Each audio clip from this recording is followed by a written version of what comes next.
Silk fabrics are produced all over the country in the mid-Tang Dynasty, which the output and quality are higher than those of the previous generation, with more extensive contacts with people from all over the world. Chinese adopted a diversified attitude towards the culture of various countries.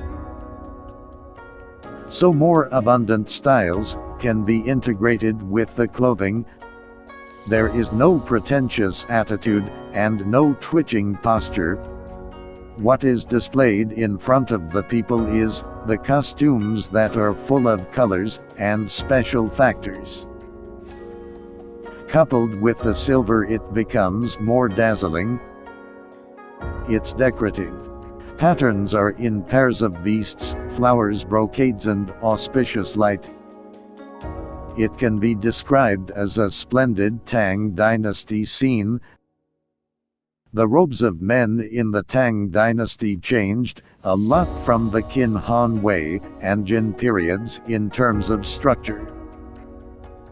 Due to the influence of Hu clothes, the skirts and silk shoes had undergone major changes in the Sui and Tang Dynasty. This is the inevitable result of the influence of foreign culture.